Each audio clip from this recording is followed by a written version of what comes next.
First, let's return to our conversation about life expectancy. So we were quite shocked to find out it stopped improving for the first time since 1982.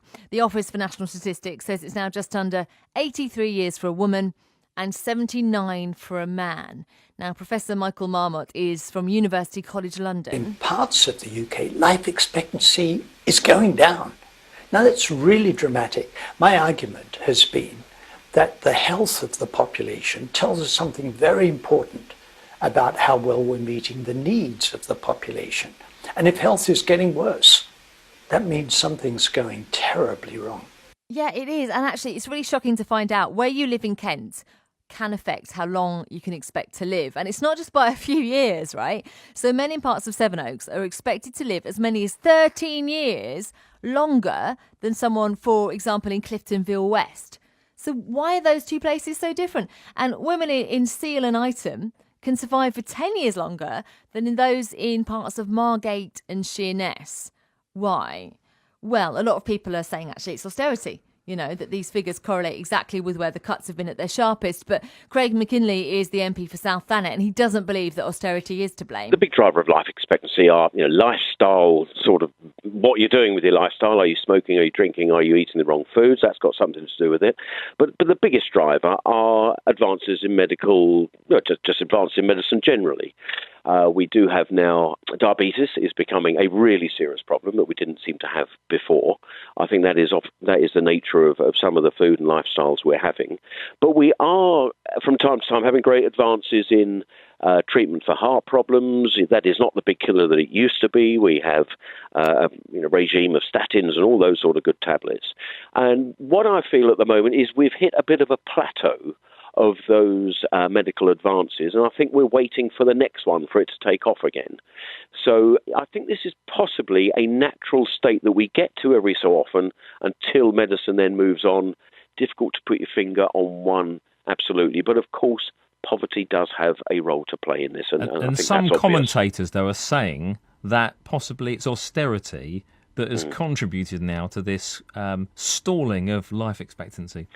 Well, I think I've explained why I think we have a stall at the moment, but that's not to say that everybody can't do things for themselves, and that's particularly, I think, diabetes is very important, and lifestyle issues.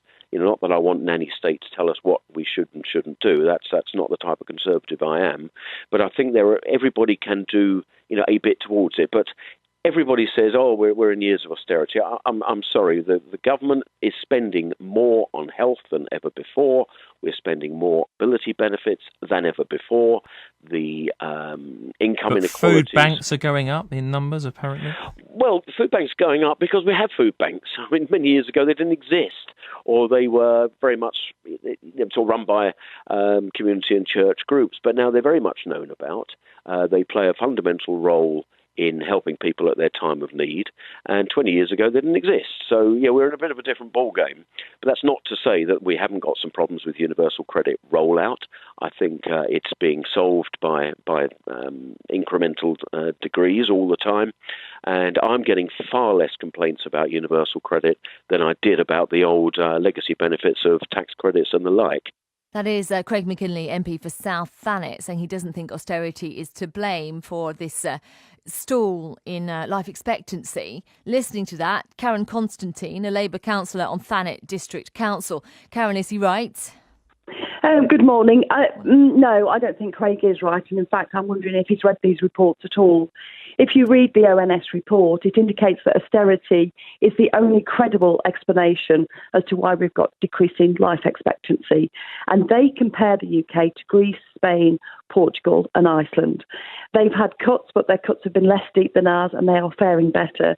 And frankly, it's insulting to say that we're waiting for the next medical advance to take us forward when we know in Thanet and other parts of Kent, people are actually dying far too young. And the figure for that actually is 120,000 avoidable deaths. And that is something that really needs to be looked into. So I would say that this decline now is entirely due to austerity measures, which are really compounding poverty in our communities. You can say, yes, there's a correlation between the areas where they need the services and they've been cut and their life expectancy going down. But wouldn't it also be accurate to say that in those areas, they are areas where there is more poverty and more deprivation? And that also leads to lifestyles where you might have a poorer diet, you can't afford to go to the gym. So that's also a factor. It is, but the scale of poverty is enormous. So you're talking about a country now where you've got 14 million people in poverty. 8.4 of those are working age adults, 1.4 of those are pensioners, and 4.5 of those are children. So if we weren't in this, in these dire straits, I might accept more that it's to do with lifestyle. But actually, I think this is poverty-driven, austerity-driven, and I think the government need to wake up and listen to what Marmot's got to say.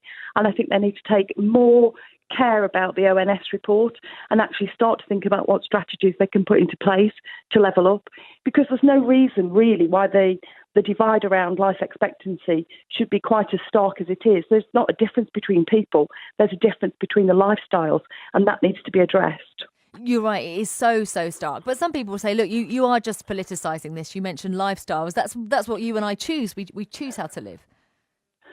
Yeah, we can choose how to live. You can choose to have more or less red wine with your meal if you're lucky enough to be able to afford wine. You can choose to go and pay to join a gym and get access to exercise. But actually, if you're in dire straits, if you're suffering from poverty, especially as you get older, you're more than likely to suffer from some sort of disability that is going to hamper you.